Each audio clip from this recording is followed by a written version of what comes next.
Good evening, everyone. Good evening. Excellent. My name is Rodney Arthur, and I'm the principal of Peekskill High School. Welcome. So Peekskill High School, we have a motto, which is Peekskill High School building bridges of excellence for every student every day. And we strive and try to live by that. So I want to welcome everyone. You are in a warm home among friends. We want to be able to start the evening off right. I want to give special thanks to the NAACP for continuing to partner with the school district, Peekskill High School in particular. This event is brought to you by the NAACP along with the Peekskill High School Black Culture Club. So we want to thank you for being here. Just going to give a couple of remarks, try to be as brief as possible so we can get the show on. You know, as the high school principal, I'm in my second year, and we have grown as a school in terms of population. About 5 years ago, we had about 700 students, and now we're up to 1,100. And in every high school, as you probably have seen what's going on in their show, unfortunately, there are challenges. And the only way we can move our youngsters is by partnering with community agencies, partnering with parents, and by working together, we can really create bridges for our young people so they can move forward and be able to create bridges for others. So again, thank you for being here. You know, I'm going to leave you with one of my favorite quotes by Nelson Mandela. Education is the greatest weapon which one can use to change the world. So without any further ado, I'm going to welcome up my brother-in-arms, Mr. Martin McDonald, President of the NAACP. Thank you and good evening.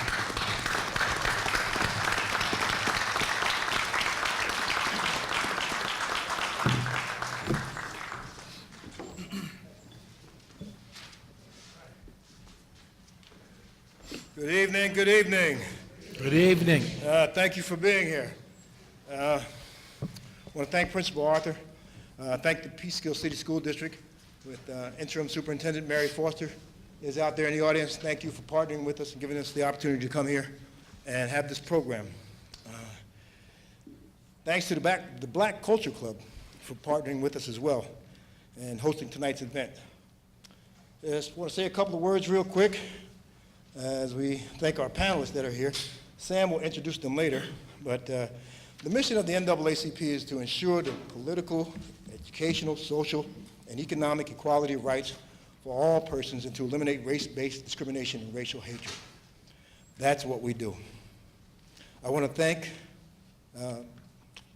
Dr. Hazelyn Dukes, our state conference president, for supporting the efforts that we're doing in her leadership. We have here in the audience with us Mr. Wilbur Aldridge, who is our regional director. Mr. Aldridge, wave your hand right there. A round of applause. And I really, really want to thank also the NAACP branches that are represented here tonight. I'm going to miss somebody, but I'm going to try. Matter of fact, if you can just stand if you can, the NAACP branches that are here, the presidents and their members. Thank you very much. Excellent. All right, so in the middle here we have Dr. David Eberly. He's from Southern Dutchess. And then to my right, your left, we have Willie Trotman. He is from Spring Valley. To his left, we have Francis Pratt from NYAC. And behind Mr. Trotman, we have Tom Kistner from Portchester. To his left, we have Lena Anderson. And way over here to my right, your left, is a gentleman I just met at our quarterly meeting about 2 weeks ago, Sven. That's right. Sven is from Northern Dutchess. So thank you all for being here. Appreciate that. Are there any elected officials in the audience that I need to acknowledge? I've been running around. I was trying to keep a list. Any of our elected officials here? Anybody holding an office that was voted in? Hi, I'm Sinead Williams, Councilwoman for the 1st District in Yonkers, and I'm also here from the Yonkers NAACP. Thank you, Sinead. Thank you for being here. Wow, well, I was hoping that there were more elected officials here, but thank you, Sinead, for being here. We appreciate you taking the time to join us tonight. This is not a feel-good topic. This is one of those courageous conversations that many would rather avoid and not have to deal with in public like this. So maybe some of the officials feel like maybe it's not the place to be right now. One of the things that we do best in the NAACP is we get people out to vote. Not for who, but for what. President Dukes reminds us that we have no permanent friends or permanent enemies, only permanent interest in fighting for justice and equality. We tell people to get out and vote for justice and equality. Our number one priority in 2018 is going to be getting people out to vote. This is a midterm election. That's pretty important to me, and it's pretty important to us in the NAACP. We have a commander-in-chief who is biased and prejudiced toward people of color. It's pretty clear from his comments about good people on both sides down in Charlottesville, Virginia, and the S-hole countries. He's clearly telling us who he is and what he believes. You have to believe what people tell you sometimes. That's reason enough to vote. And then we look at his top cop, Attorney General Sessions, who has declared Black Lives Matter as an extremist group, but has little to say about the mass killings in Las Vegas. And makes me wonder, how far is the NAACP away from being labeled a black extremist group in his eyes? Seems to me that 45 did not really drain the swamp, but instead he filled it with a bunch of bags of dirt. Sorry about that. But anyway, I digress. Tonight, we, the Peekskill NAACP, continue in our belief to be proactive and not just reactive. We have been given instructions to agitate, educate, mobilize, and organize. We, along with the New York State Conference of NAACP branches, fully support a commission on prosecutorial conduct, and we'll be asking our elected officials to pass the pending legislation in Albany now. Thank you. This is what democracy looks like, and changes in your ability to take action. If we don't take action, nothing will change. The system has to change. The system is the enemy. Dr. King said it best in his book, Why We Can't Wait, back in 1963. He wrote that the enemy of the Negro, the enemy that the Negro faced became not the individual who had oppressed him, but the evil system which permitted that individual to do so. We must change the system. The system is the enemy, here, today, and now, not people, but the system. So again, I thank you for being here.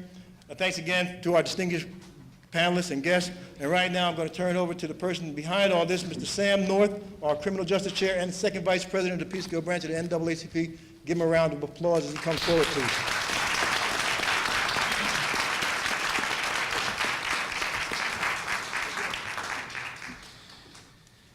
Good evening. Good evening. First of all, I just have to say I'm very proud to be part of an organization with a president who's as committed and passionate and in particular focused on action.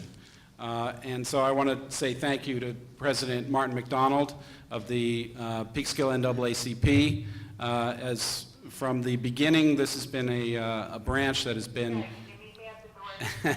This has been a branch that's been incredibly active across all of the various game changers that we seek to commit ourselves to, making change in education, in healthcare, in criminal justice, in environmental justice, and civic engagement, of course, which is ultimately the most important in this year, 2018, as we approach the elections in November.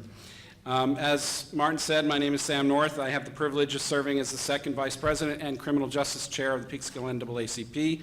I'd also like to thank Interim Superintendent Dr. Mary Foster and Principal Arthur, as well as the staff of the Peekskill High School, all of the people that helped put this together, who stayed around, and some of them are right here behind us here, the custodial staff, you name it, everybody working together made this possible. And they welcomed us into their home and made us feel like it was our home, and so we really appreciate that. And just a round of applause for everybody here at Peekskill High School. We also want to thank the Peekskill Black Culture Club for co-sponsoring tonight's program. They're selling some snacks and whatnot outside. I hope you were able to get some of those. We'd love to help them raise a little money for their club. And of course, a special thanks to my fellow NAACP Peekskill members for their hard work and support in making this tonight a reality. I'm going to be acting as, acting might be the key word, acting as the moderator for the evening. I hope not to have to say very much because we have a very esteemed group of panelists up here. I want to thank them, of course. We're extraordinarily grateful for our panelists for agreeing to be here tonight to share their important insights and experiences regarding the issue of prosecutorial misconduct. In the interest of time, I will just identify them as by name. Hopefully you got a program when you came in. There is biographical information about each of the panelists on the back. However, we had a last-minute substitution. Dr. Leroy Gadsden, who is the state NAACP chair and also the president of the Jamaica Queens branch, was scheduled to be on the panel, but he fell ill and is unable to be here. So we have a wonderful stand-in, if I may say so, Mayo Bartlett, right here to my left.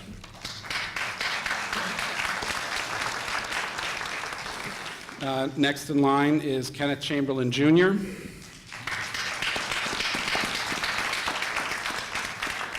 And then we have Jeffrey Deskovic. That feels like it's far away over there. Bill Bastuck. And Professor Bennett Gershman.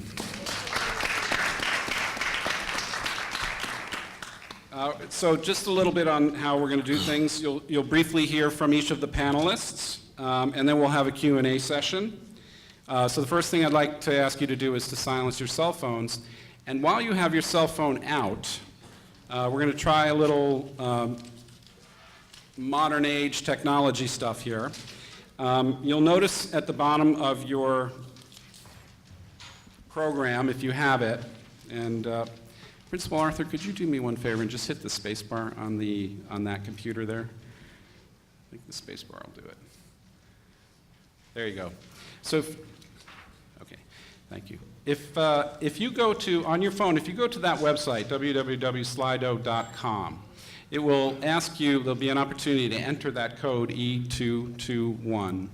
And then you'll actually be able to ask questions from your phone. So if the speakers are up here speaking and you think of a question and you don't have a pencil to write it down, you can just ask a question directly on your phone. It's going to pop up on the computer screen that I have in front of me. And so I'll be monitoring that, taking a look at the questions, and I'll be able to ask as many of the audience questions as possible that way. If you prefer the old-fashioned method, we do have a microphone that's right up here up front. But again, while the speakers are speaking, if you think of something you want to send up a question my way, I'll be taking a look at those, and hopefully we'll be able to answer as many questions as possible. All right. Without further ado, oh, one more thing, I'm sorry. Bill Bastuck has made up a really useful fact sheet about the proposed Commission for Prosecutorial Misconduct. And he gave them to me a minute ago, and I made sure that they were out on that table that you passed on your way in. If you would like a copy of this fact sheet, you can pick one up on the way out. It's got a lot of really useful information about what the panel would do, etc. So that's there if you need it. Okay, let's get the program started. We'll begin with Professor Bennett Gershman. Thank you. Do you want to come up here? No. No, you stay right there? Is that okay if I do? I'm tired. I don't want to walk there. That's fine. Thank you to the NAACP Peekskill branch and to Sam North for organizing this important program, and to all the distinguished panelists that I feel honored to be part of. I was a prosecutor for many years. I think I pretty well did the right thing I think all the time. But I've been following prosecutors for most of my professional career. I've written about them. I've consulted in cases. So I think I have a fairly good take on what it is that prosecutors do and why they do it. You know, we had a program in my law school a few years ago where several students who I taught became prosecutors and came back to the school for program where they were going to tell future, students who might want to be prosecutors about their work. And these new prosecutors, every one of them, there was one thing that stood out when they were describing their work. One thing, I didn't realize how much power I had. I didn't realize how much power I had. Robert Jackson, the great justice of the Supreme Court, said that nobody in America, nobody has more control over the life, the liberty, and the reputation of people than the prosecutor. You know, when you I want to try a thought experiment. You know, when you talk about what it is that criminal law is involved with, you make a reference to the criminal justice system. The criminal justice system. That's very, very neutral and very antiseptic, and it sounds like a nice phrase. What do you see? What do you imagine when you think of the criminal justice system? You might think of a police station and cops. You might think of police shootings. You might think of the courtroom. You might think of the judge and the defense lawyer and all those things that happen. The criminal justice system is a name that we give to a system that really, in my opinion, is a prosecutor system. It's a prosecutorial system because prosecutors run the show. Prosecutors do everything there is to do in that system, in that process. The prosecutor decides who's going to be charged with a crime and what crime, whether that person's going to get a chance to plead guilty or maybe give that person a chance to be a cooperating witness. The prosecutor makes decisions on bail. The prosecutor makes decisions on what information to give to the defense. The prosecutor makes decisions on whether he's going to go to trial or not, whether she's going to go to trial or not. The prosecutor controls the proof. And really, the prosecutor controls the punishment. Now, you may say, oh, no, the judge does. No, the prosecutor does. Take my word for it. Many sentences are mandatory, and the prosecutor decides what those mandatory sentences are going to be when the prosecutor brings the charges. And judges, so there are a few courageous judges who might want to challenge a prosecutor. Most of the time, the judges knuckle under when the prosecutor says, this is what I want to do. This is the way I want this case to go. And the defense attorney, and there's a great defense attorney sitting here, Mayo Bartlett, but he might tell you that, he can fight as hard as he wants to, but the prosecutor is going to, in the end, is going to determine the result of the case. I was very uneasy coming here tonight, to tell you the truth. Why was I uneasy? Well, because I knew that Peekskill High School was something that was significant to me. It was significant to me because one of my, I call him student, I guess, but he's a friend, he's a colleague, he's somebody who I don't know how many words I can use to describe how I feel about Jeffrey Deskovic. He was here when he was grabbed out of his life and thrust into this prosecutorial system, and Jeff will tell it. I can't even find the words to tell it, but he will, and Bill Bastick will tell you about the work, the incredible work he's been doing to try to make people understand that most prosecutors, I think, most prosecutors try to do the right thing. That's my opinion. I worked with loads of prosecutors, and I know so many of them who were, who are. But there are a lot of prosecutors who don't do the right thing, who cheat, who violate the rules. And the problem is, really, the problem is there is no accountability. Now, that's not just me saying it.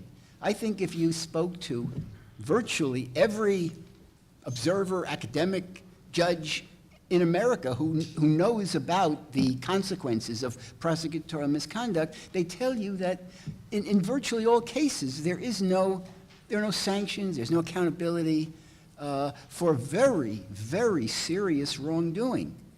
And it really has to change, I think. I think there has to be some process, some system that can make prosecutors accountable the same way that judges are accountable. Every state has a commission to investigate judges. Judges don't violate the rules nearly as often as prosecutors do. Some judges do. Some judges have been punished. In fact, in New York, after they created this Judicial Conduct Commission, a significant number of judges were sanctioned. Before that, virtually no judges were sanctioned. And the same thing would happen with prosecutors. And you know what I think? I think prosecutors, good prosecutors, and there are a lot of good prosecutors, really want this commission to be established. I mean, I work in an institution where if I have people on my staff, colleagues who cheat, who violate the rules, who are lazy, who are incompetent, and who do the wrong thing, I'd want those people removed. So I think that the time has come. You all know it, I think. And so this is a good place to have this discussion, I think, for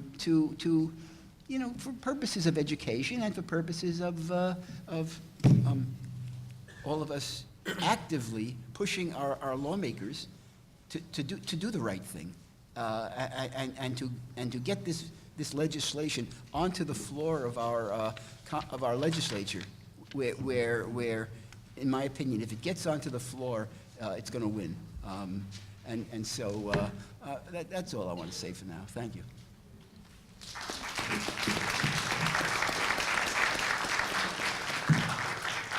Thank you, Professor Gershman. And that's why we're here today, just really quickly.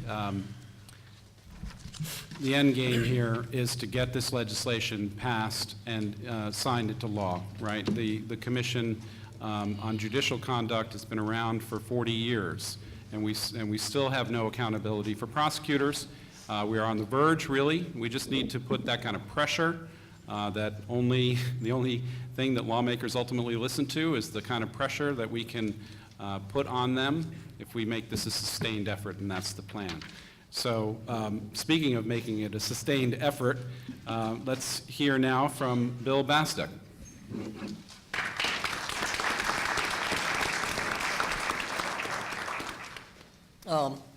Thank you to the Peekskill NAACP for putting this together.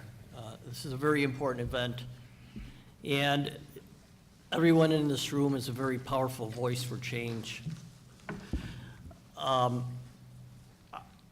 I got involved in this movement because after about 30 years in public life, a 16-year-old girl decided she was going to make up a story and accuse me of raping her in a shed at the Rochester Yacht Club in Rochester, New York. And I'm not going to get into the details of that, but it took me a year to go to trial. And it took me a year to go to trial because the prosecutor involved was going to do everything in her power to put me away for the next 25 years so that she could have a gold star on her head and a golden hammer on her door for putting away a high-profile, wrongfully accused person. But the reason it took me a year to get to trial was because this prosecutor was withholding evidence that I was legally entitled to under the law. Diary entries in which she predicted the date and time that I was going to rape her, psychiatric records that the prosecutor claimed never existed. Fortunately, I had a good lawyer who was not going to go to trial and who fought like hell to get what we needed. That doesn't always happen. What happened to me, though, happens quite often.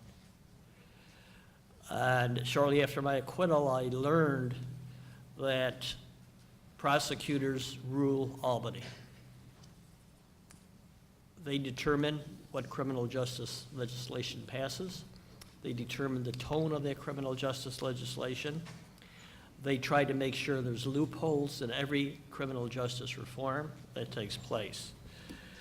And I'll be able to answer some of the more technical details on the commission later, but Bennett hit it right on the button. Prosecutors are the most powerful people in the criminal justice system, and they are the least accountable people. Every profession, from bankers to doctors. If a patient dies on an operating table, there's a procedure in place to look at what happened. Why did that person die? When someone is wrongfully prosecuted or wrongfully convicted like Jeff did, the conviction is overturned. The victim, in this case Jeff, receives a well-deserved compensation, but life goes on for those prosecutors. Life goes on for those DAs. We have no system to really look at what went wrong, as we do in other professions. Hairdressers, cooks, every profession. Your hairdresser, okay, can have their license removed if they don't keep their scissors clean. Now, I want to give you an example of how powerful prosecutors are. Today, I was on a statewide criminal justice reform network call. It was to focus on bail reform and on speedy trial and on discovery. 3 issues that the governor mentioned in his State of the State, but he left out the commission, the most important piece. And in this discussion of bail reform, speedy trial, and discovery, we were looking at what was wrong with those bills. And every time in this hour-and-a-half discussion, what came up was loopholes for the prosecutor. How the prosecutor could twist this and twist that. How that bill could be made tighter so the prosecutor couldn't work their way around something. This is how powerful the prosecutors are. This is why this commission is so important.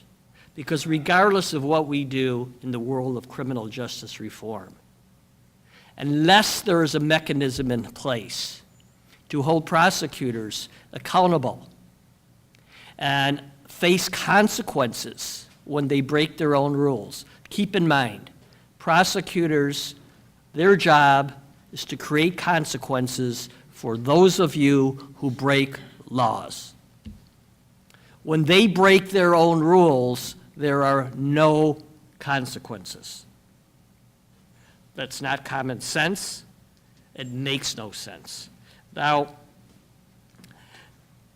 we have a lot of incremental reforms taking place.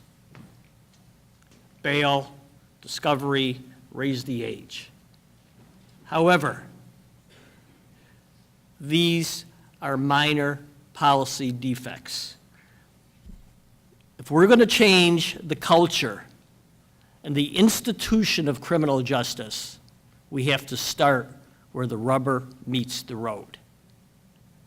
The fact that the DAs, this bill to establish the Commission on Prosecutorial Conduct is the DA's worst nightmare.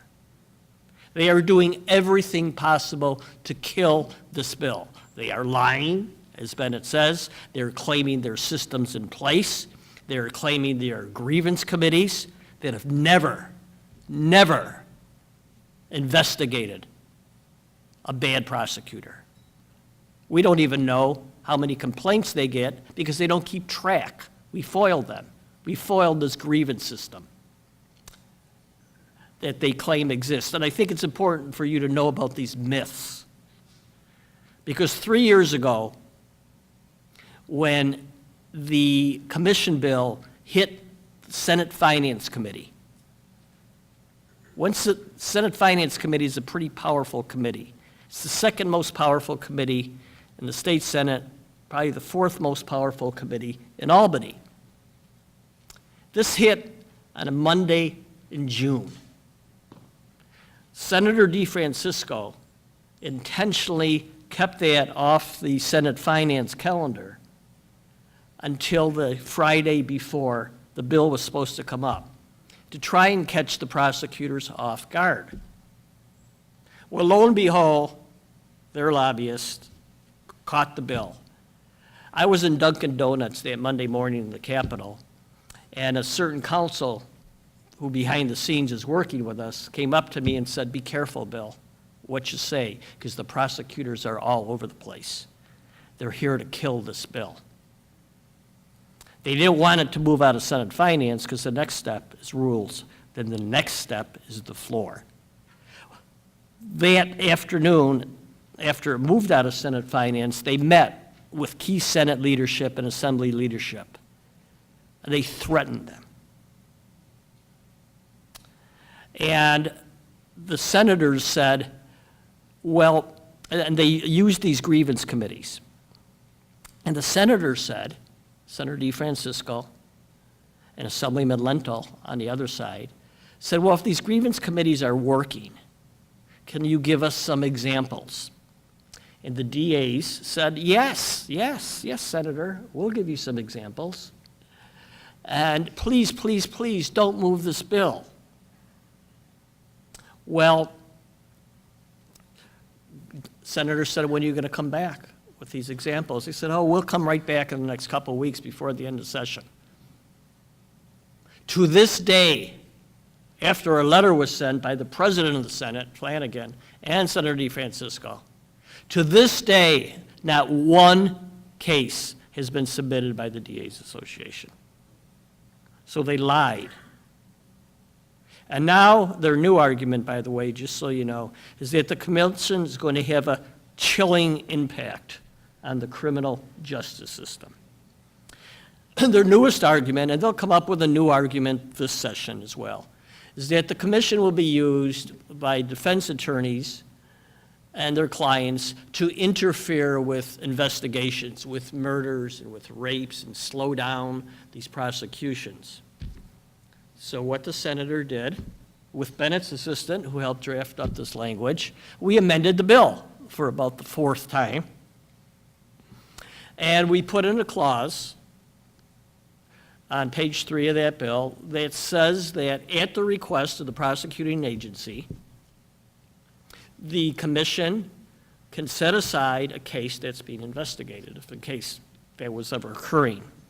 By the way, that never occurred with the Commission on Judicial Conduct. That has never happened.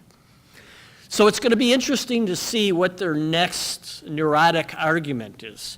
But be rest assured that they will descend upon Albany as this bill moves through session once again and try and prevent it, as they have successfully done in the past, from being voted on the Senate floor and on the Assembly floor because of their behind-the-scenes tactics. By the way, in 2016, the other thing that they pulled was they went to the Queen's delegation. There were Queen's Assembly people who were on the bill as co-sponsors, and I'm going to end in 1 minute. The day that that bill was supposed to show up on the Assembly floor, the Queen's Assembly members disappeared. They actually went home sick. They told the Speaker they could not be there. We called it the DA flu. Because some people from the Queen's Assembly's office, staff people, by the way, called relatives who are Assembly people and said, my boss does not want you to vote on this. That's the corrupt culture of DAs.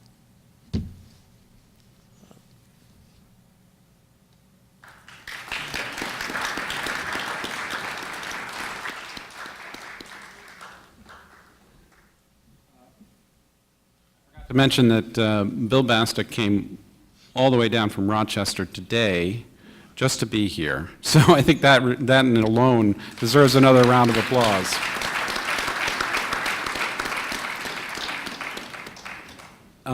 I'm going to turn it over now to Mayo Bartlett because he is unable to stay for the entire program, and I want to get to him so that he's able to get to where he needs to be after this. But thank you again for filling in on very short notice, and we really appreciate your being here.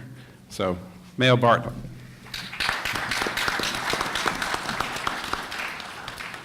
Thank you very much. I really appreciate you having me, and as always, Ben, it's a pleasure listening to you, and you always have a great perspective. As well, Bill, your perspective is unbelievable, invaluable, and I just thank you for taking the time to come here from Rochester to share your experience One of the things that we found over the years with the Westchester Coalition for Police Reform is that there's a dynamic that runs in the United States, and it's an us versus them dynamic. So you are much more likely to see the victim if the victim is African American, much less so if the victim is Caucasian. You're much less likely to hear Bill's story or Jeff Deskovic's story, because then it doesn't play into the narrative of black versus white. I do, however, have to take exception with the suggestion that the prosecutor is the most powerful person in the criminal justice system. And I think that the most powerful person in the criminal justice system is your police officer. Because without the police officer, you don't meet the prosecutor. Without the police officer, you don't get charged. Prosecutors do not go to your house and grab you and drag you out of your home, or in the case of Mr. Chamberlain, tell you that if you don't open the door on a medical call that they're going to shoot you. So if the police determine not only whether you get arrested, but they determine whether you live. Now, we're not here to talk about that today. We're here to talk about prosecutorial misconduct. And I come to this conversation as a former prosecutor. Spent 11 years in the Westchester County DA's office. And I didn't think I was going to spend that much time in the DA's office. I thought I'd be there for maybe 3 years. I didn't put in for the parking pass. I figured that I'm not going to be here long enough to get that. And then, of course, it was a tremendous mistake. I stayed very long and wished I had the parking spot. But I can tell you that I always thought that my colleagues proceeded the way I did. So in my mind, I didn't care if you were pro se, which meant if you were by yourself going against me, or if you had the dream team, it didn't matter to me. What mattered to me was, number one, did you do what we think you did?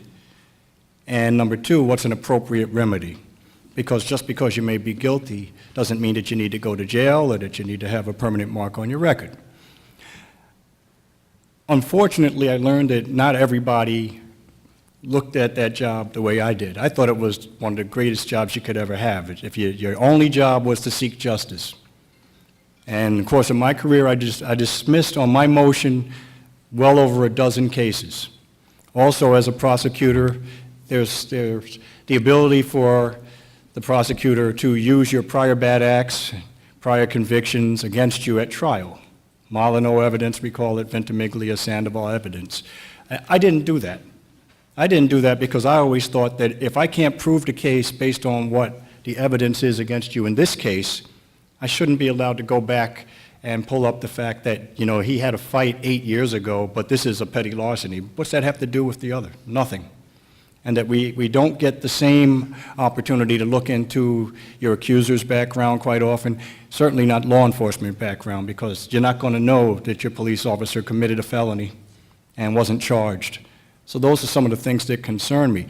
But focusing on prosecutorial misconduct, in 14 years as a criminal defense attorney practicing New York State, Connecticut, New York City, throughout New York City in the Hudson Valley, and in federal court, I have never had a judge make a determination that the prosecution has ever engaged in misconduct. Ever. And I'm not a guy that walks up there and lightly, just throws out there, oh, it's prosecutorial misconduct.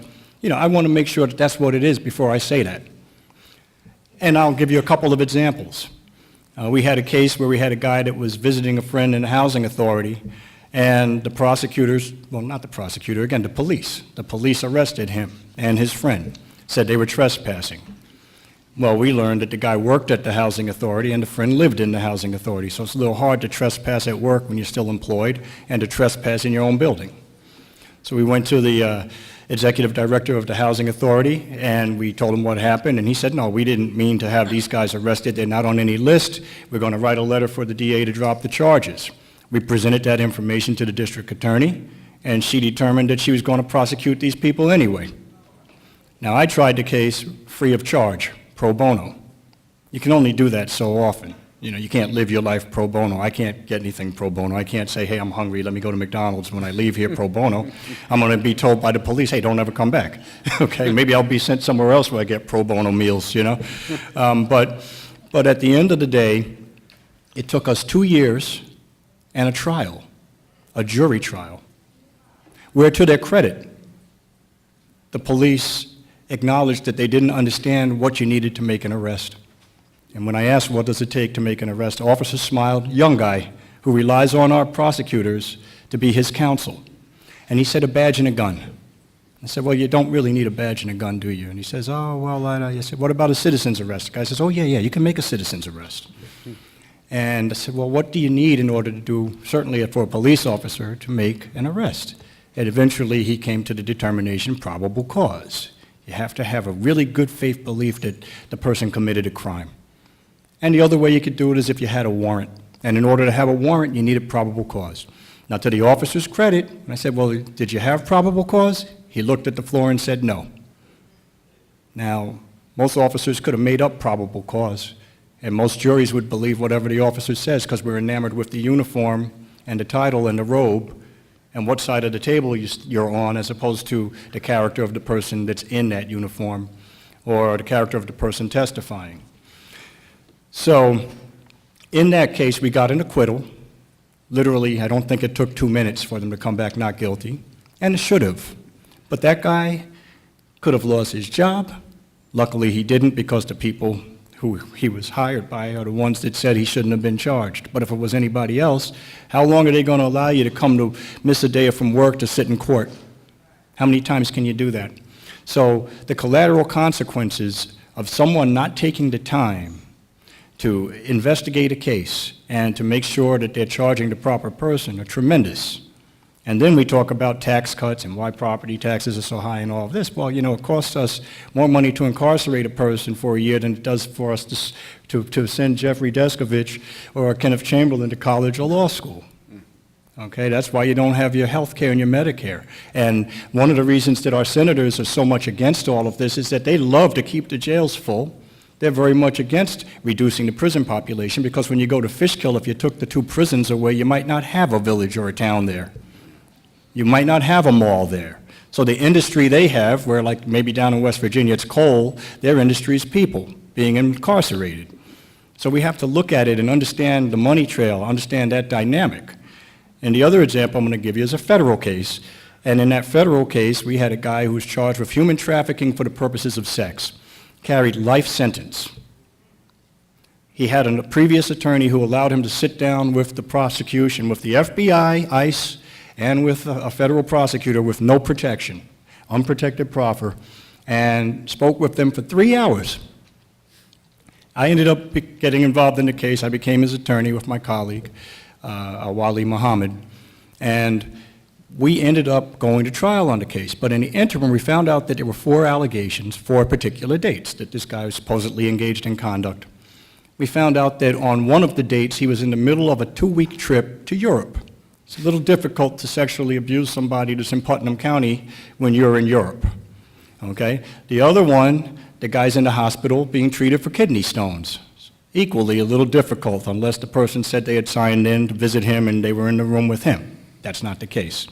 Third one, police were at the house by mistake. They were supposed to be across the street. Nobody said, save us. No one said, thank God you're here.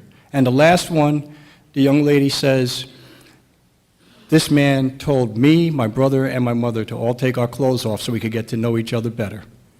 We were fortunate enough to be able to speak to the brother, who was younger, and at the time I think he was maybe 10 years old, and he said, that never happened. That would have been crazy. I would never forget that. Now, I present that information to the United States Attorney. The United States Attorney told Judge Seibel down in Southern District that that those dates are wrong. And she says, well, are you saying that the detective pulled these dates out of thin air? He says, yes. Yes. Essentially that the arresting officer basically engaged in fiction with the dates because the dates didn't fit the narrative. I asked her to direct him to speak to the detective. He says, it's not my witness. Now, when is the person who arrests you not the witness against you? But I called up.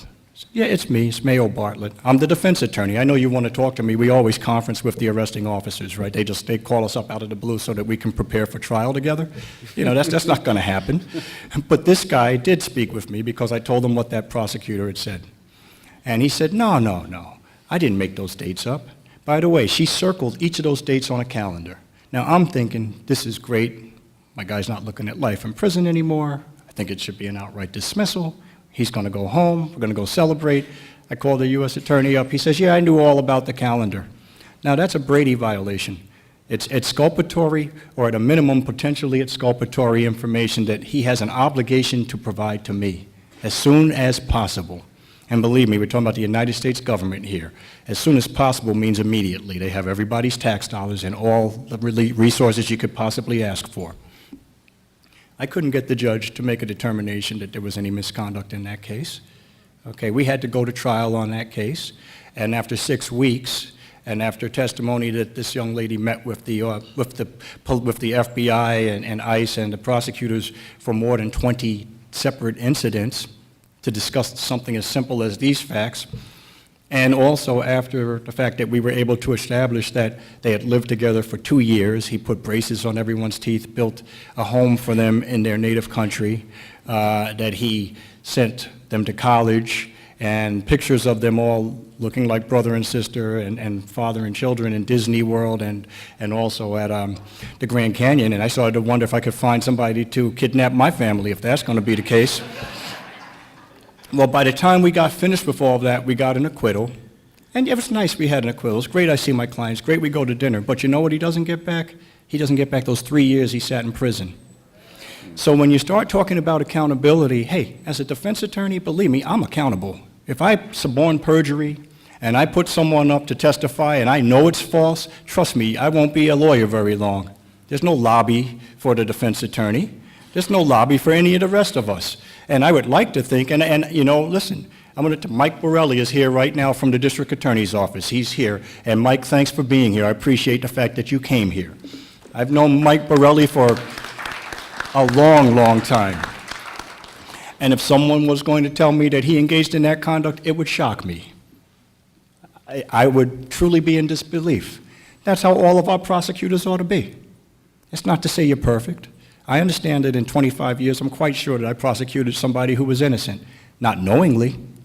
I'm quite sure that some people who were guilty weren't convicted. Okay? But at the end of the day, if I knowingly go in there and violate my oath, number one, how on earth can I expect anybody to have trust in the criminal justice system? And if people don't trust the criminal justice system, then what do we have? So there has to be a level of accountability that's at least equal to the accountability that they ask of everybody else. Thank you.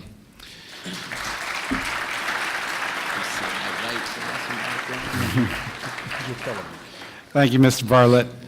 Now we're going to turn it over to Kenneth Chamberlain, Jr. Let's give him a round of applause.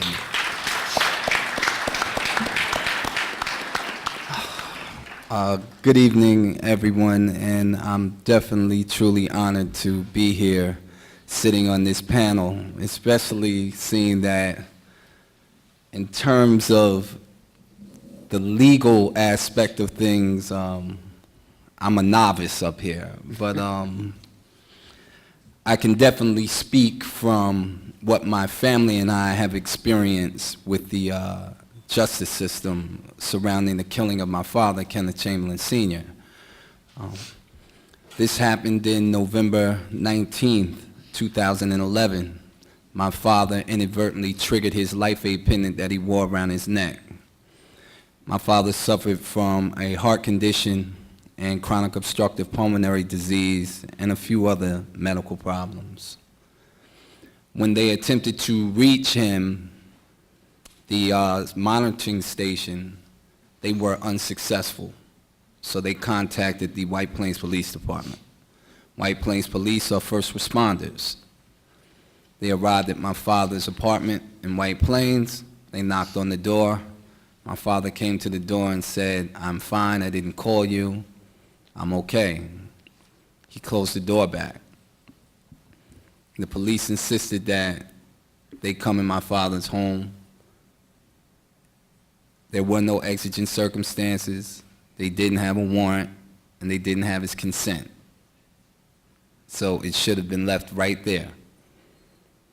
For over 93 minutes, they would bang on my father's door, they would yell at him, they would scream at him, they would mock his military service, they would taunt him.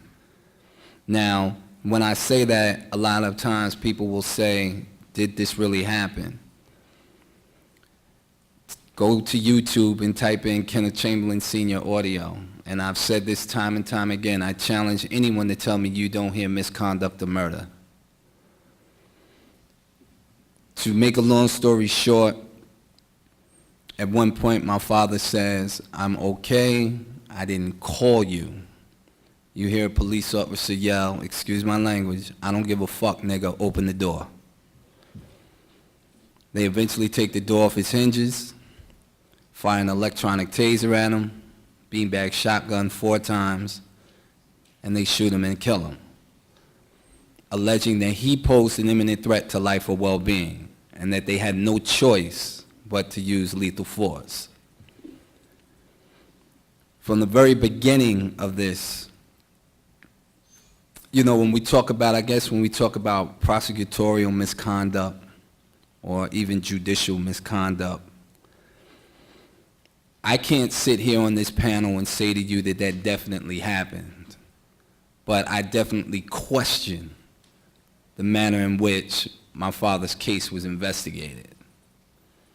When you look at the very beginning, from the police department, without even conducting an investigation, saying the shooting was justified,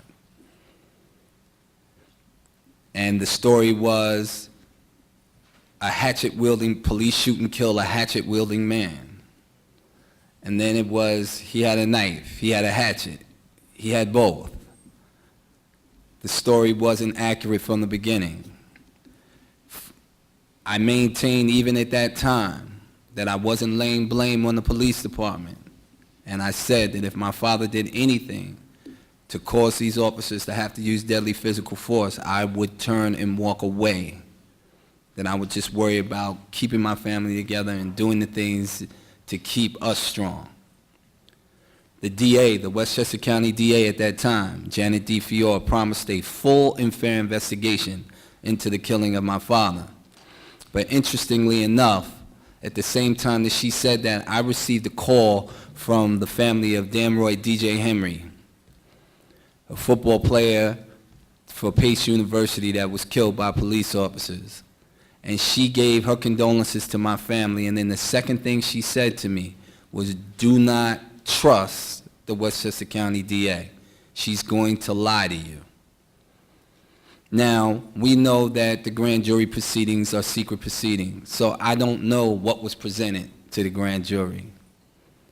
But when you listen to the audio and you hear everything that took place, it surprised me that they did not come back with any type of indictment, not one. Not criminally negligent homicide, no reckless endangerment. And even when you had people that were there saying that the police, it wasn't a crime until the police made it one. So now, again, when you look at this situation, in May of 2012, they came back with no true bill, no indictment. A reporter asked the Westchester County DA, what about the racial slur that was hurled at Mr. Chamberlain before he was shot and killed? The Westchester County District Attorney said, yes, it was used, and we do not condone that, but it was used as a tactic to distract Mr. Chamberlain. So again, as I said, I can't say that that's prosecutorial misconduct, but as a family member of a victim, I have to sit back and wonder, you know, what did you present? And as much as I tried to fight that situation, I was blocked at every turn. And now that same DA sits on the highest court in New York State. She's now on the New York State Court of Appeals. She's the chief judge. To me, that's a problem. But now, so of course I support this bill any way that I can, and will stand with Jeff and everyone else in this fight to try to get this pushed. Because what my family experienced, and like I said, although I cannot prove it, it teeters there. It's borderline. And it's the relationship between the police and the DA's office, and then it's the relationship with the DA's office and the judges, and they're all working together, and they will shut your case down. Because even when we moved from the county level and we went into civil proceedings, we experienced the same thing. There were rulings that were made and that would make me question what is being presented. A full and fair, if you're going to put me on trial, put all of the evidence out there. Don't say, well, we'll allow this, but we'll disallow that. Oh, this can be put in, but that can't be put in. Or we'll allow the audio of Mr. Chamberlain cursing at the police officers, but we will not allow the audio of the police officers calling Mr. Chamberlain a nigger. It's only a word. This is what I was told. So, again, I definitely support this bill. I would definitely encourage, I always say leadership. In most of our cities, we see that the leadership has failed, so it is on you to step up and do the work that you want your leaders to do, because they will follow you if they see you doing it. And, I mean, other than that, like I said, thank you for having me, and I definitely support this bill for prosecutorial misconduct.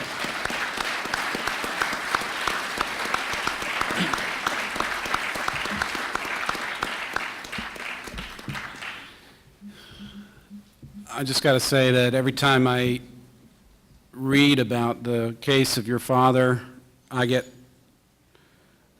angry and I get chills, and I can't even begin to express how it makes me feel. But to hear you sitting next to me talking about this and knowing what your family has been through, I can't say enough about the bravery, the courage, the compassion, and the dedication to your family that you have shown. And I really just appreciate you being here, and I want to say thank you. Thank you.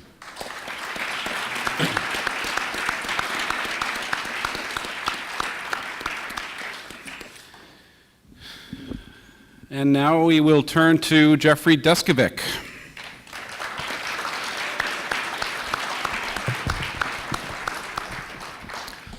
So before I begin, I just want to recognize Mayor Andre Rainey is here. He's joined us, so I want to thank him for showing interest in criminal justice, for coming.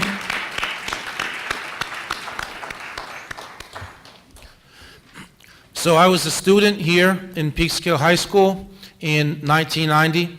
I was arrested and ultimately wrongfully convicted of the murder and rape of a Peekskill High School classmate. Just geographical-wise, if you're familiar with Fremont Avenue, right on the side, I was initially intercepted there by the police. I was 16 years old. Prosecutorial misconduct was a factor in my wrongful conviction. I'll share with you that I was convicted despite a pretrial negative DNA test result, and I ultimately spent 16 years in prison prior to being exonerated through further DNA testing, which not only reaffirmed my innocence, but also identified the actual perpetrator. That was 10 years ago. So you want to know if it can happen here? Yes, it happened to me. I lived in Crossroads, right on Brown Street, right across the street here. Prosecutorial misconduct was a major factor in my wrongful conviction. Let me get into that real quick. So firstly, a day before officially receiving the results from the DNA test from the FBI lab, the prosecutor rushed to the grand jury to indict me so as not to have to present that evidence. When the DNA didn't match me, the prosecutor got the medical examiner, former Westchester County medical examiner, Dr. Lewis Rowe. The medical examiner did his autopsy relatively quickly after the body of the victim was found. And 6 months later, after the DNA didn't match me, he suddenly, for the first time, claimed that he found medical evidence to show that the victim had been sexually active, which is what opened the door for the prosecutor to argue that it didn't matter that the DNA didn't match me, that the victim was basically sleeping around, and that was the explanation for the seminal fluid being present but yet not matching me. That was all a lie. You know, in order to wrongfully convict me, the prosecutor was willing to trash the reputation of the victim. Taking his lie a step, and by the way, the prosecutor knew, okay, that this new finding happened 6 months later. So hundreds of autopsies later, he claimed to remember this finding that he never previously documented. Taking his lie a step further, the prosecutor named another youth, another student from the high school that he falsely claimed had had sex with the victim. But yet, he never set a proper evidentiary foundation. He never had a DNA test performed on that other student. He never even called him as a witness to give verbal testimony to that effect. He simply made the unsupported argument to the jury. As a result of that, I was wrongfully convicted. But the prosecutorial misconduct didn't end at the trial level. I sought further DNA testing, both through a letter to the DA and later on in federal proceedings. I suppose you might not technically call it misconduct, but in terms of seeking justice, it was contrary to the spirit of that. So I sought further DNA testing, and I was blocked twice. That was when Westchester District Attorney was Janine Pirro. The court clerk gave my lawyer the wrong information regarding the filing procedure. And as a result of that, when I was in federal court challenging my wrongful conviction, my petition arrived 4 days late, which the district attorney then jumped on that and urged the court to just rule that I was late without even looking at my issues, which included an argument that I was innocent based upon the DNA. Later, when I was exonerated and I filed civil suit, including against Westchester County, and they settled with me, we went to the then Westchester District Attorney, Janet DeFiore, and we expressed concern because my civil lawyers found 3 other cases that Dr. Rowe altered his findings in order to fit prosecution theory, all in tandem with that same prosecutor. And then we discovered that Dr. Rowe had been complained of in neighboring counties where he was moonlighting as a defense expert, where prosecutors and other law enforcement was complaining about him, because whichever way the money flowed is the way that he would testify. So he was helping people get away with crimes in neighboring counties. But that information was never turned over to the defense. So we went to then Westchester District Attorney Janet DeFiore, and we expressed concern about what about the other cases that Dr. Rowe testified on that in murder cases, you know? But she wasn't willing to audit his cases. She wouldn't support our effort. We were trying to get the feds to come in and audit his cases, but she wouldn't support that initiative. Could it be that the medical examiner who she continued to use as an expert for 1.5 years into her tenure, maybe she didn't want to upset the convictions?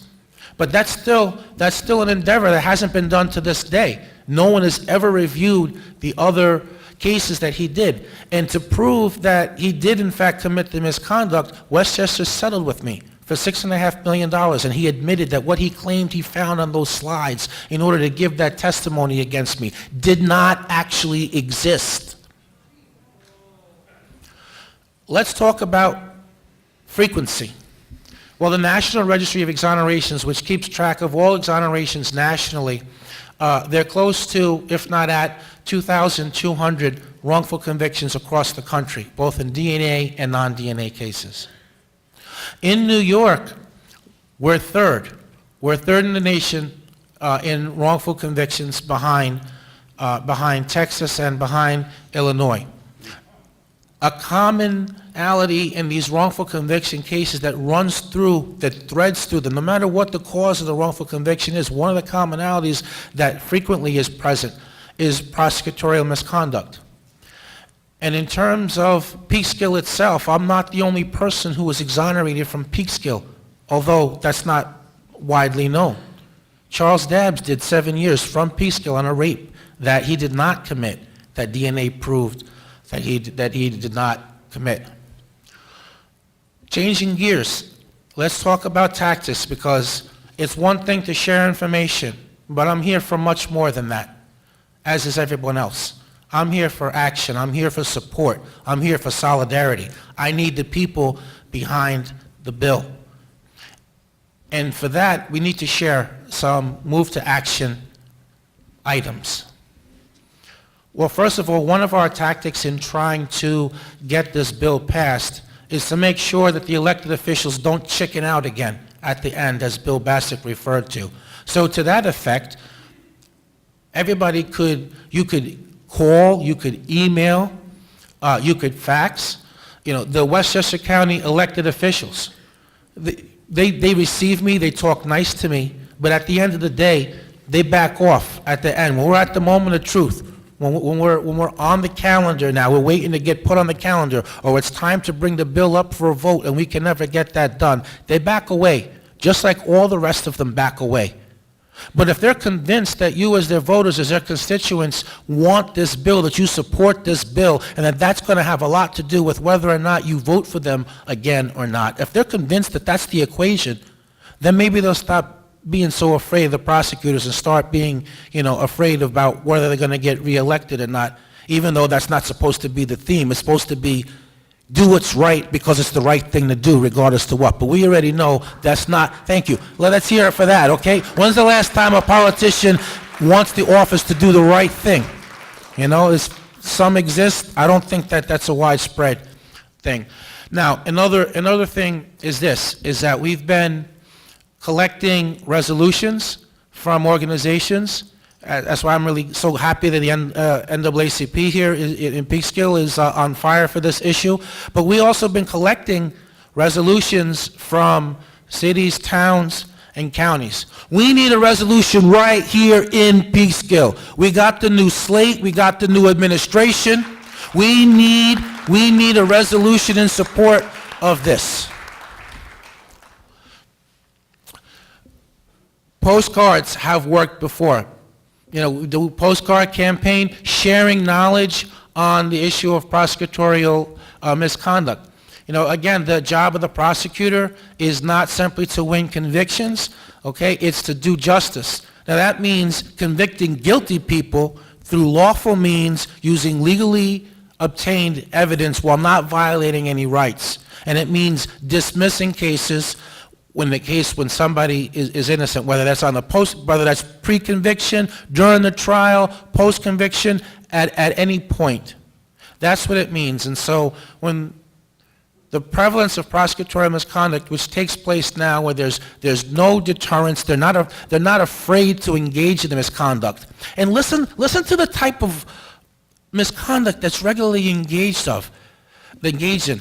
Withholding evidence of innocence. They're supposed to turn that over. That's called Brady. That's called Rosario. Imagine defending yourself in a case and evidence of innocence that could be used to help the defense. That's withheld. Imagine where somebody is testifying and they got a benefit for their testimony. They got a financial reward. They got charges not brought against them, or they had their own case and they got a lesser sentence. But that information was never turned over to you or your attorney. But that's another common form of misconduct. If there's any parents out there in the audience, and I hope that there's quite a bit, imagine you're being threatened by the prosecutor that you're going to give the testimony that they want, or we're coming for your kids. You're going to lose custody of your kids. That's been threatened in New York, especially in Brooklyn, but prosecutorial misconduct is a problem statewide. Imagine the prosecutor gives an improper closing argument and that interferes with your fair trial rights. So therefore the reliability of the jury verdict, is not that accurate. So these are some of the common tactics, and just imagine that, they're not afraid to do it, right? The judges rarely call them out on it, and if they do happen to get caught, and it's not that easy to get caught, because if you hide and bury something, you hide and bury it, right? It's an aberration when it floats to the surface. But even if that happens, nothing's going to happen to you anyway. So what's the punishment? Where's the deterrence? My lawyers told me when I wanted them to file a complaint against my prosecutor, and I'm going to end with this, right? when I finished the civil suit, and I didn't let ne'er a person get away with, who had anything to do with what happened to me and caused my 16 years, I went back to my civil rights lawyers, and I trusted them because they got me justice. And I said, you know, I want something to happen to my prosecutor.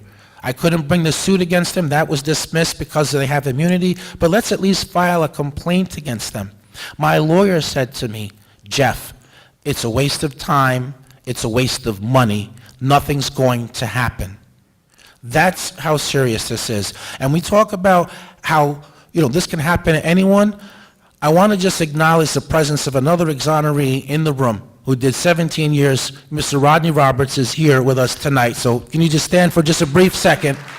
Okay, this can happen. It does happen to anyone.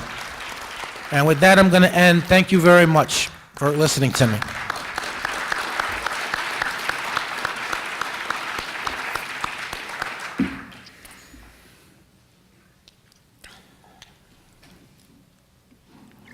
Speaking of bravery and courage,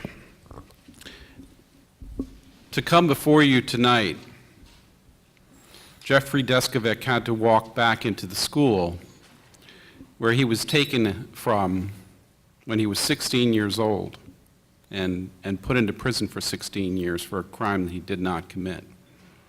And he had to live with that. I'm telling you right now, there are people in this town who still think he did it. So that stain of conviction, wrongful or not, stays with people. And in the face of that,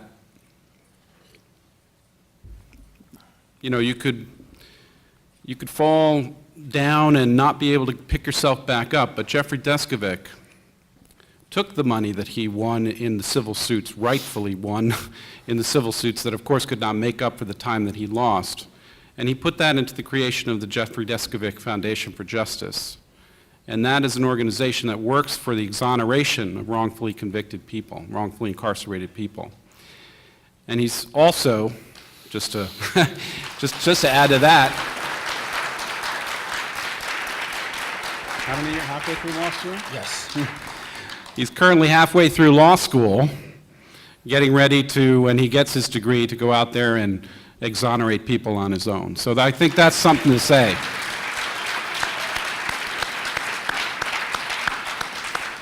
And the same goes for Kenneth Chamberlain Jr. Again, this is a man whose world was turned upside down. His family's world was turned upside down.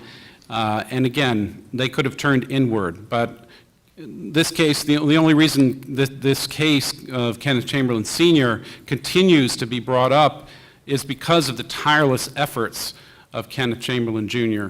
on behalf of his father, and the work that the Westchester Coalition for Police Reform has been doing consistently for these many years. So again, I'm just so truly honored to be up here on this panel with these incredible people, and I hope that you've enjoyed their presentation. We're going to go to Q&A now. I've gotten some questions, through slido.com up here. I have some other ones that were submitted to me by some of the members of the Criminal Justice Committee in preparation ahead of time. But we do also have a microphone up here, so if there's anybody in the audience that would like to come up and ask a question, you're more than welcome to do so at this point. So if you want to make your way towards, there's a couple of seats there, you can wait until somebody is finished if you want to ask a question. Come on up to the microphone, and that would be great. So as people are making their way, I'm just going to ask a quick question, and this really is, we kind of talked about this, but I'm interested personally, and somebody else submitted this earlier. What is the most common form of prosecutorial misconduct? You want to touch on that? Yeah, withholding evidence is the most common, followed closely with improper closing arguments. And another question that came up earlier that I think is also worth knowing is there any other place in the country that has a commission on prosecutorial misconduct? And if there is, how does it function? Is it shown to be useful? Yeah. There is no other commission on prosecutorial conduct in the nation. However, 2 points. When the Commission on Judicial Conduct was formed 42 years ago, New York was one of the leaders. We were like the third Commission on Judicial Conduct. Just about every state in the union has a Commission on Judicial Conduct. There are movements taking place right now to establish commissions on prosecutorial conduct, modeled after our bill, by the way, in the state of Louisiana, no less, and in the state of Utah. Great. So we have some people that have come up to the mic. I don't want to make them stand too long. There's also seats there if you want to sit while you're waiting for, the person to take their, to ask their question. Sir, if you would like, you can state your name and then ask your question. Hello, my name is Rodney Roberts. I'm going to have a statement and a testimony also with my question. As Jeff introduced me, I'm Rodney Roberts. I spent 17 years wrongfully convicted in New Jersey prison for a sexual-related offense that I was exonerated on with DNA evidence. I also have been acquainted with Bill and the professor and Jeff in their pursuit early on in Albany to help with the bill to establish prosecutorial oversight. I'd like to thank them for that opportunity, because through that opportunity, I got bit by the bug to become a more advocate against wrongful conviction. And with that said, my statement is this. In my case, one of the top issues that affected my proof of innocence was that the prosecutor office claimed that they lost the evidence for 9 years. For 9 years, we would request the evidence, maybe even 10 as it went on. We asked for the evidence, they claimed that the files were lost. So we had no way to test the evidence to prove my innocence. Now, 90, maybe I'm not going to embellish that, maybe 60% of all litigation done in my case was done pro se. I had to educate myself in prison, in jurisprudence. I had to teach myself how to do research, how to write law, how to interpret law, in order to keep my case alive long enough for the evidence to be revealed. As a result of that, another key component in my case, we talk about prosecutorial misconduct. Not only are they guilty in large proportion for withholding exculpatory evidence, which is evidence in your behalf. There's only two types of evidence, inculpatory and exculpatory. Inculpatory is evidence that's against you. Exculpatory is evidence that exonerates you. In my particular case, in the predominant cases, they withhold exculpatory evidence, like you said, which is a Brady violation. The Brady violation is a case that was world-renowned, Brady versus Maryland, that gave a criteria that said that when there's evidence that can show the innocence of an individual, the prosecutor has an obligation to turn that evidence over to the defense. In doing that, provide the case, that evidence, to show that it's not about a conviction, seeking a conviction, but about seeking justice. Another key component in my case that show a lot of the prosecutorial misconduct, not only with the withholding of evidence, but the victim in my case came forward.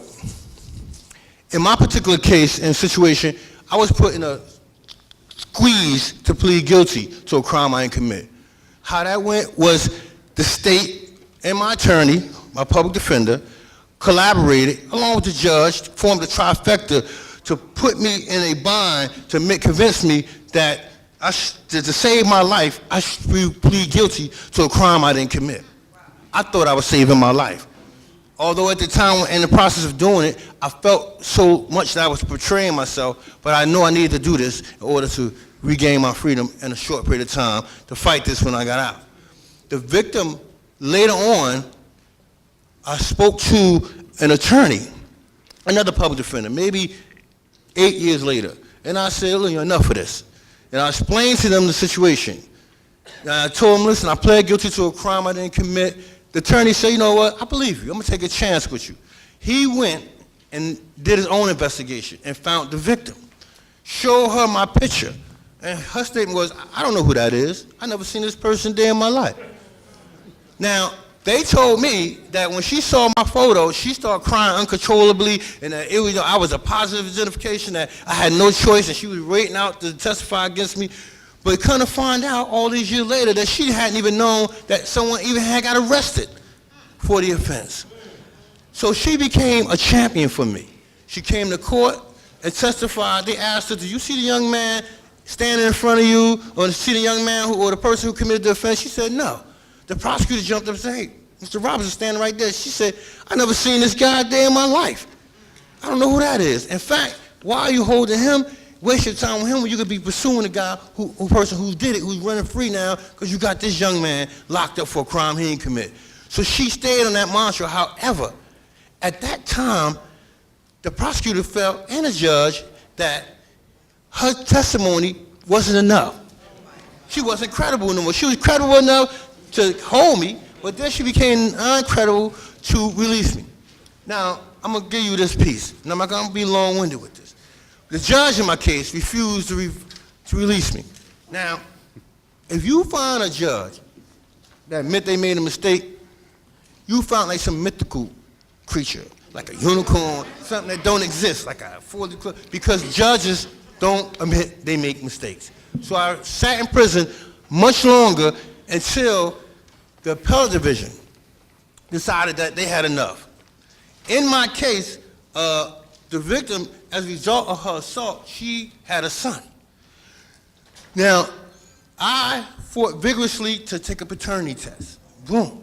The paternity test proved that I wasn't the father. That, in turn, turned over evidence to the appellate division that said to them, "We have questions about Mr. Roberts' guilt." Now, with Mr. Roberts, when they did that, they assigned me a new judge and a new attorney. When I got a new attorney and a new judge, that's when my case flipped. That's when my case became a whole different picture. Then all of a sudden, 9.5 years later, the evidence that they said they lost suddenly appeared. Suddenly, now I was happy and sad at the same time. Now I'm gonna tell you, one side of me was like, "Oh, I'm mad to hear that," but the other side of me was like, "You know what? I'm about to go home," because I knew that I was innocent. But in the course of things, in the course of the prosecutor standing their ground, characterizing me as this person, holding this authority, this sway over the court. Now, when they say, I do agree with you when you say that the police have the most power because they make the determination. And I have an additional issue with that. Because even in certain situations, especially in the inner city where I'm from Newark, New Jersey, and we have an issue in action with the law enforcement. Now, in these particular cases, and I don't know what to tell a youth in this, so this becomes my question. What do I say to you, or a young man, or even young women nowadays, young girl, when the police pulls them over, or attempts to make an arrest or stop? And this particular person is being cooperative, doing everything as instructed, but yet the officer is still not de-escalating, still being aggressive, still being overbearing. But when the police report is wrote, the police report doesn't say that. The police report says that that person was the villain and this officer was the hero, even though that wasn't the case. However, when that report is written and it goes to a prosecutor office, because there's no accountability to keep prosecutors from just moving forward with any particular case, what protocol has been put in place? What is established in place that will prevent a prosecutor from just accepting this police report as the bare truth and not having no particular steps to challenge this and say, well, maybe this didn't happen, because we know grand jury is not it. You can indict a ham sandwich because that's an unfair process because there's no attorney there, just your prosecutor and the jury. Let's let somebody answer that question. Do you want to take a stab at that, Mr. Bartlett? The issues that we're dealing with in terms of what do you do when the police or any other witness is not being honest. Look, the prosecutor's in a position of trying to weigh credibility of the evidence. So they're not there. They have to look at what makes sense, what doesn't make sense, which means that it's not enough simply to say because I come in and say you hit me, that means it had to have happened. You got to have an investigation. You have to look at the credibility, try and find out what other information is there. To the degree that we can get people in the community to use video, it's been very helpful. Yeah. You can, for instance, in South Carolina, have a video that shows that the person didn't have a weapon. Those are the things that would be beneficial. And again, bills like this are important because it gives the added incentive for the prosecutor to look into the story that's being given by the police. Now, unfortunately, I think that there's probably no one in this room whose credibility is going to be weighed more favorably than a police officer's. None of us, including the mayor. Not one of us. We have police officers who are here. Okay, Officer Hannon, who's here right now. And he can tell you all about what happens if your word goes against other police officers. And I forget who mentioned it. It may have been, I think Bill may have said, look, when you go to your elected officials, let your elected officials know that, we're not relying just on the judges. We're going to determine whether we re-elect you. And if we don't re-elect you, it's going to be because you didn't take steps to make sure that we have people in positions of power to do the right thing. Go ahead, absolutely.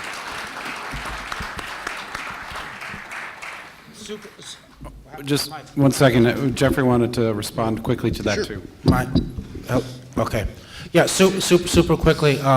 In terms of your question, I think that that's where, body cams, okay, and also cameras on the police cruiser, too, so we have independent evidence as to what actually happens. And by the way, I want to share, that's a two-way street. That makes for better evidence. That prevents false allegations against the police, which is very important. And look, to the extent that there are police officers with us here tonight, let me say this, right? I consider that the police are the first line of defense against a false accusation, against a wrongful conviction, because if they don't arrest the wrong person, the train doesn't pull out the station. And if at any point in time, don't be afraid to question, look back on your work, and if you conclude you've made a mistake, step up and say that.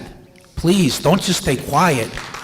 Serve and protect me as well. Serve and protect the defendants. We need you. Thank you. Okay. Dr. David Eberly, I'm president of Southern Dutchess NAACP. I've had a lot of experience with the law, both getting arrested, helping register voters in Alabama in the 60s. That was a real fun experience. Getting arrested after I came back from Vietnam in protesting the war in Washington, D.C., and getting arrested other times. But also I've been participated both in other incidents in the law and as an expert testimony, and my wife frequently testifies now as an expert testimony, and sometimes I'll just sit and watch the cases. And I'm coming to the conclusion, one, that half the lawyers that go on and try a court case are not really competent. The ones that are competent, we can't afford. You talk about people that are trying their case pro se. That should never happen. Then we go in there, and I watched a case in which, on the first day of trial, the prosecution testified. On the second day, the defense. As soon as the defense finished, the judge says, I'm going to take a 10-minute break. I'll come back with my decision. He came back with a 20-page report, which he read in court. Now, if anybody believes he could go in 10 minutes, write a 20-page report, I'd like to know how. He had that decision written before he ever listened to the defendants. That is crazy. And the last thing, the prison system itself is dehumanizing. And what do? Create a human that's going to turn loose again that's already been dehumanized? Sweden has a much better system. The longest sentence you can get in Sweden is 14 years for anything. They have the lowest recidivism rate in the world. We have one of the highest. I look at this country, and I'm a physician, I look at it several ways. This country is messed up. We have the highest incidence of mental illness, alcoholism, drug addiction, people in prison. Any bad category we want to look at, we're in trouble. And as far as I'm concerned, it seems to be getting worse. If we can't have a system to look at the bad apples, I think most policemen try to do a good job and are good people, but there are some bad apples. But there's no way to remove them. Prison guards have a contract that says they don't have to speak to police if they beat somebody to death, and they can lie and they won't be punished for it. That is crazy. And what disturbs me most is why isn't this auditorium filled with people? Because it can affect every single one of us.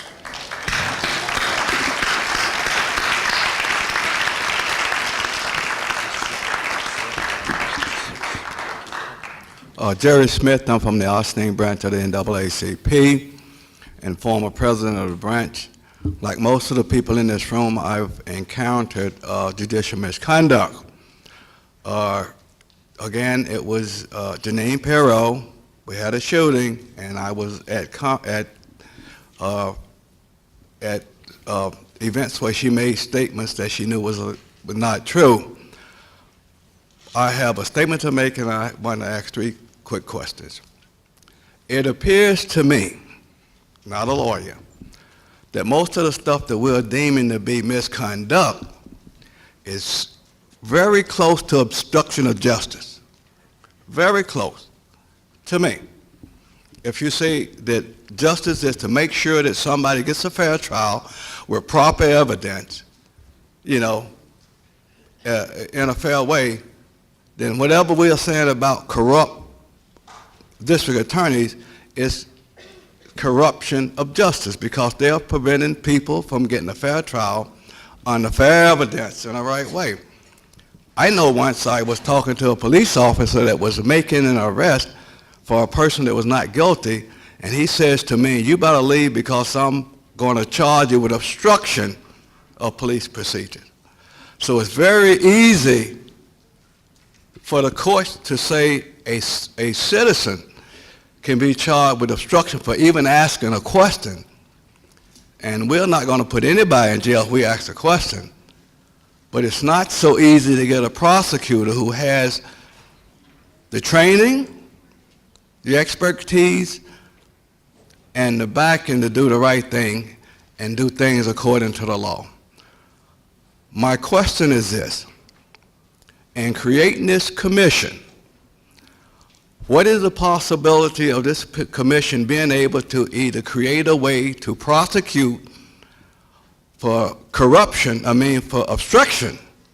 I've read cases in Louisiana, in other states, where they've had these commissions and they have taken them and charged them with misconduct, and they only got sanctions.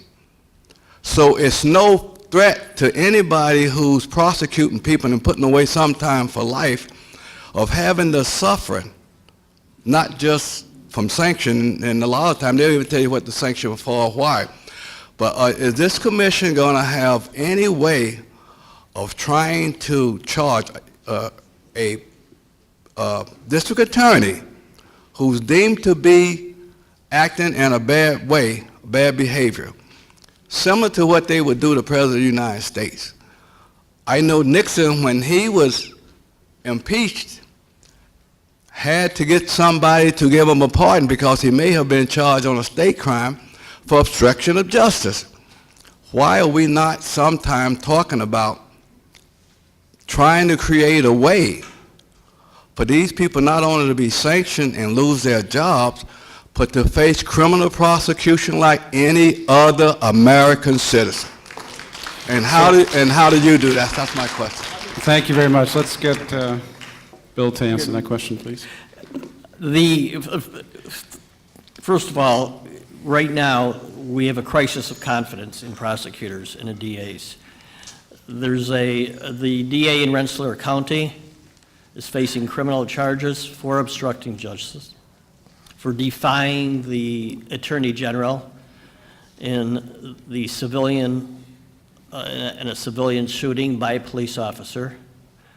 We have the Suffolk County DA who's facing indictment, who was forced to resign. And we have a DA we had a DA in St. Lawrence County, Mary Raines, who literally tried to obstruct justice in every possible way in the murder trial of Oral Hillary. By the way, she ran for DA pledging to convict this black man. That was her platform. There are actually signs up when she ran. But back to your question, the commission will indeed have the power to sanction, to suspend, and to recommend removal from office. Under the state constitution, the governor has the ultimate power to remove a DA. Now, in the case of Mary Raines, by the way, the people had no place to go. The county legislature twice asked the governor to first investigate, and then the second time the county legislature in St. Lawrence County voted, they asked her to be removed. Nothing was done. People have no place to go right now. So the point is, the commission has those powers to conduct those investigations. And by the way, it's due process. Nobody's out to destroy a good prosecutor. It's a confidential investigation. The media can hammer down the doors as much as they want and try and get the names of the prosecutors or the assistant prosecutors that are being investigated. It's up to that commission to maintain the highest standards of ethics, not to cave into the media, but to make sure that their investigation is thorough and complete, just as the Commission on Judicial Conduct has done.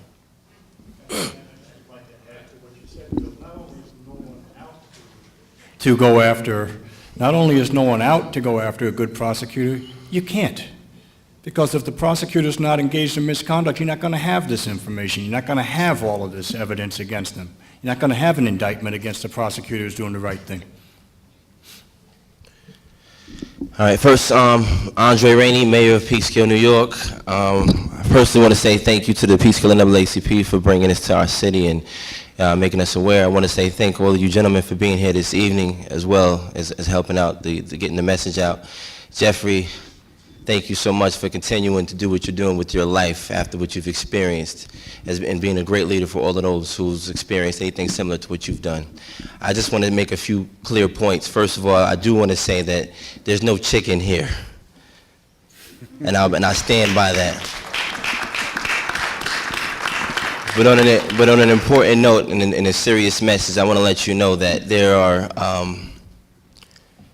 people put in positions and people put in different places to give your life an even better purpose. And you've experienced seeing people lie, manipulate, and do everything they can to make you look like some type of monster. And you can ask any voter in Peekskill. That's what I like. That's the first thing that I would like to challenge, because I've done it. And I will never have a problem doing it again. Whether I'm here as an elected official or just a citizen of Peekskill, I'm always going to stand by what's right. And to anyone who feels any negativity or any hate, whatever their personal issue is inside, if it's wrong, it's wrong. If it's right, it's right. If it's me with 75 people, if it's me against 75 people, I'll always stand for what's right. And I give you my word on that, and I give anybody and everybody that does or doesn't know me, that's what I stand for. As an elected official, as a mayor, or as a person on this earth, I will always stand for that. If you know you're right, you'll always have my support. Gentlemen, the same for you. I will always stand by what I feel is right, what I know is right, and what I believe is right, and I will always put God first. But I want you to understand that you have somebody that's in an elected position, elected official position, that will support what's right. God bless you. Awesome. Thank you very much, Mayor.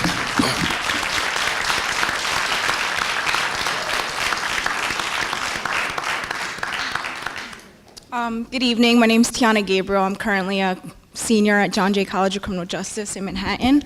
I major in forensic psychology and minor in Africana studies, and I'm looking into law school, so I can't wait.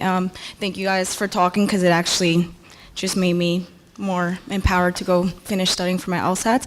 My question is, as a 22-year-old who is very passionate, who's very eager, who's very educated, and has a passion to sit there and fight for people in situations like you and everyone else, for people who cannot go to law school to be in a higher position of that sort, what would you guys suggest these people do if they can't go to school, or if they can go to school, they can only get a bachelor's in something? What is something that they can do so that they can feel part of this change?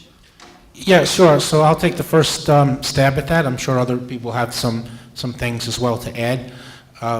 There's a lot of ways to be involved in the struggle other than just being a lawyer. There's both formal, as in a career, or even informally. So super quickly, in terms of as a career, there's investigator, right? There's elected officials have staffers, okay? So there's the policy side. There's work in the nonprofit field that do this type of policy work. A lot of the organizations, they have other needs, whether that's communications, PR, websites, fundraising. So there's a lot of, this issue requires talents that cross the boards. You could have your focus on it, but you do it through one of those mediums in support of entities doing this type of work.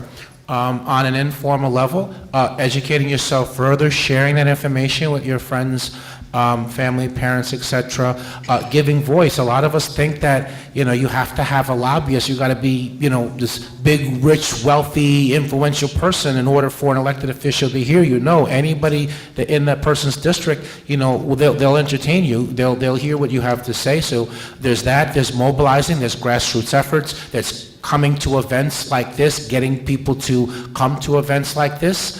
I remember, not to get political, but when President Obama ran, all his politics aside, one way or the other, he raised, like, I don't even remember the figure anymore. I used to know it, but with donations of, $5, $10, $20 variety, So, it all adds up. So just even on a donor level, if you work at a company that does matching giving, or they do corporate philanthropy, that's another aspect of things. Certainly there's social media.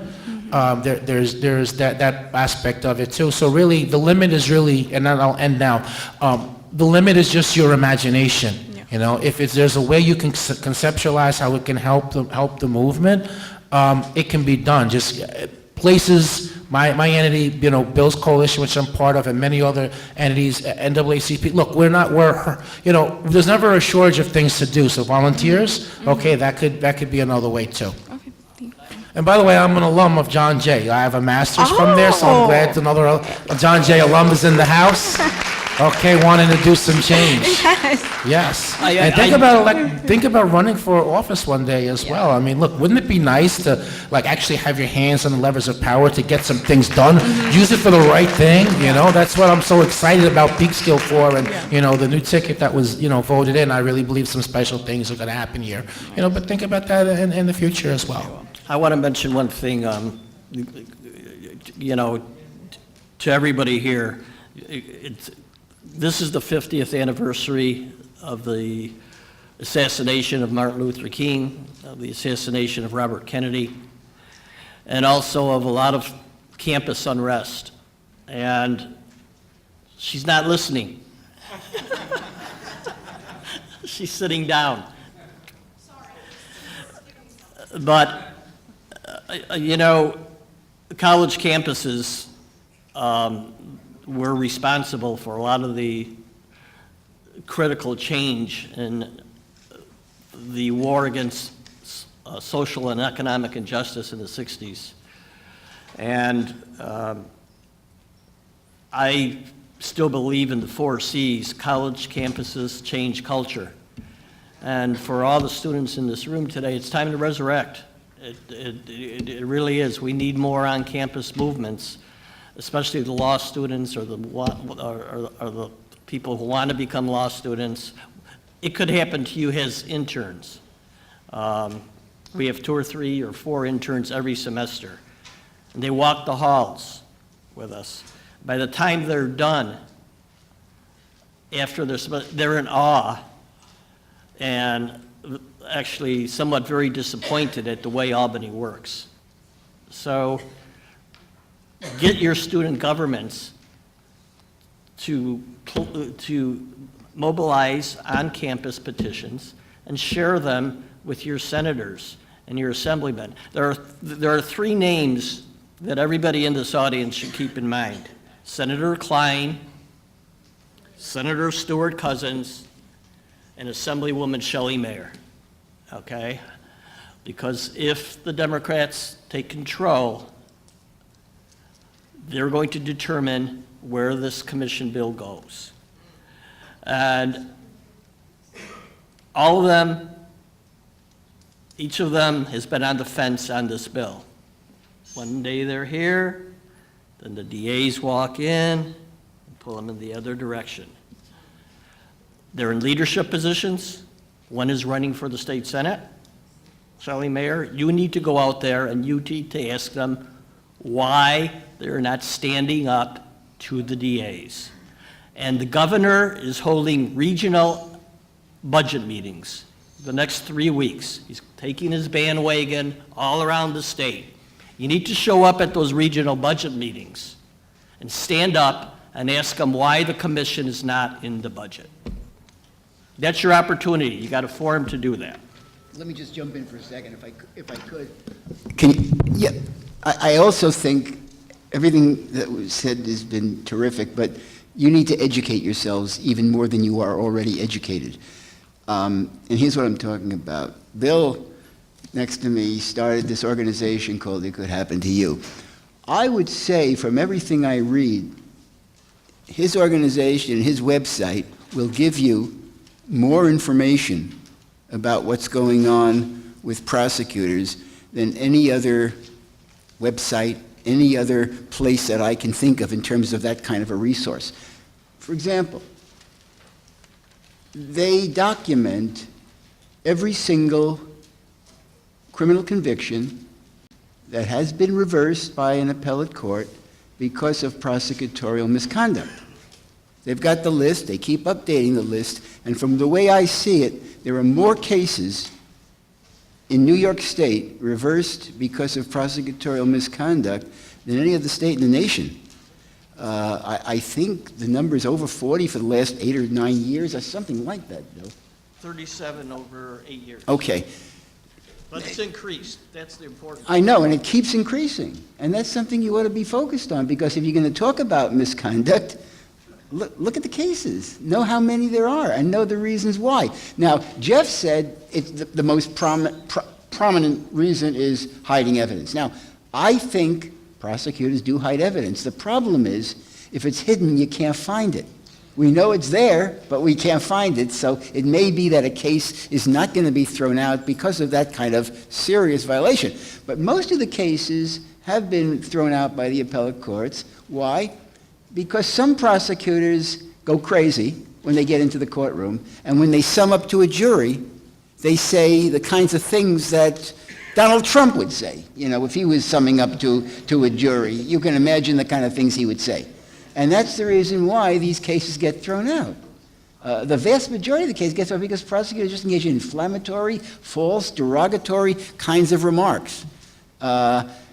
So, key on that. And also, one other point that Bill has documented, I think I suggested it, but documenting the cost of misconduct. How much is it costing you, the taxpayer, to litigate these cases, have to retry these cases, have to settle with convicted people who were innocent, as Jeff is and was? The amount of taxpayer money that goes into those settlements is astronomical. And it keeps getting more and more and more. And, I've been involved in some of these cases. I was an expert in some of these cases. And I got paid as an expert. And the money I got paid is you paid me. Because as an expert to testify on behalf of somebody who was wrongfully convicted. So Don't you also have an additional cost that you don't necessarily see as an intergenerational cost, and it may not be on someone who's extraordinary as Jeff is to be able to overcome, all the years you spent in prison, get a master's, go to law school. Oh, of course. Okay? I'm not talking just But dollars. I'm talking about the people who get derailed, and maybe they don't go to jail at all, but you have a conviction for a petty larceny you never did. So now instead of being able to get that job and support yourself and your family, you can't. So now we all pay to support you All right, good. when we could have paid for you to go to college, or you could have paid for yourself to go to college. Your whole family could have been on a different trajectory. Instead, we all now spend time wondering why we're the highest tax state and why aren't these people working? Well, who's going to hire the guy who has a petty larceny if he's trying to work in a bank? It's not going to happen. It's not going to happen at a local five and dime store. So these are the smaller cases we never even talk about, but they have a tremendous impact. That's a good point, Mayo. We're going to add that to our inventory. Hello? Yeah, last thing is student groups. Okay, starting student groups. And another thing is, look, bringing an event like this, I mean, Bill Bastick and I, Professor Gershman, and, other partners, the traveling circus, like we go to other campuses, but usually it's a student who floats the idea to one person or another. We need more forums like this. Like Peekskill High School was great to host us tonight, but we need additional schools in other jurisdictions. So that could be another way, concrete way that you can help. I mean, it doesn't have to be years from now. That's something that could get started on tonight or tomorrow.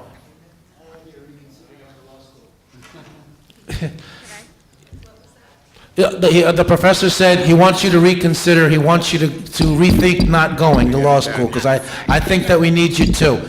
I think that we need as many people as we can. But we have another question, though. Yes. Hi, my name is Miriam Pauta. I'm actually, I have like 2 years of experience within like immigration and like personal injury, so I kind of like have a little tiny sense of what you were saying about expert witnesses and all that stuff in settlement cases.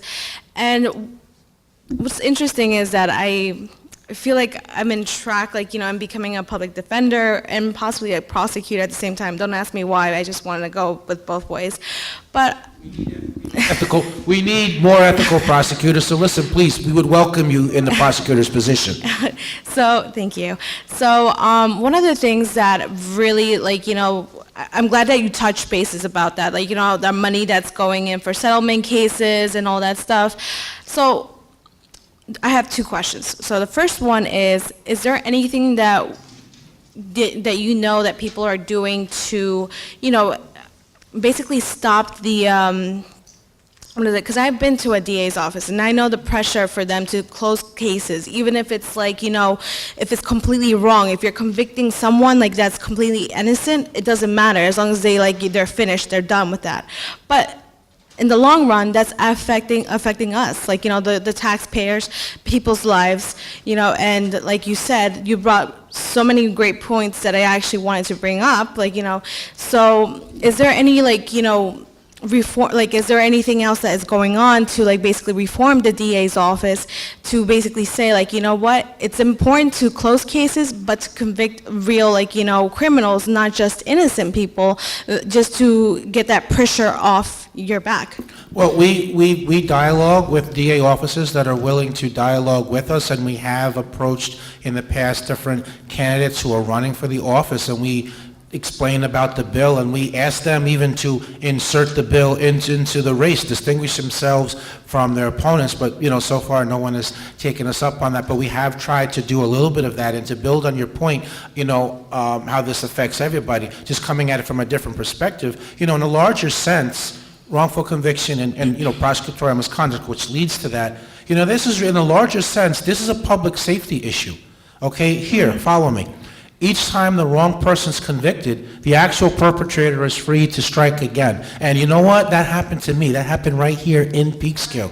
The actual perpetrator, Stephen Cunningham, left free while I was doing time for his crime. He killed another person, Patricia Morrison, who was a school teacher and had 2 kids, just 3.5 years later. So in that sense, it's a public safety issue. Right. Oh. Let me mention one other thing. When the Commission on Judicial Conduct was formed, you had all these different court jurisdictions in 62 counties operating differently. Mm-hmm. Okay?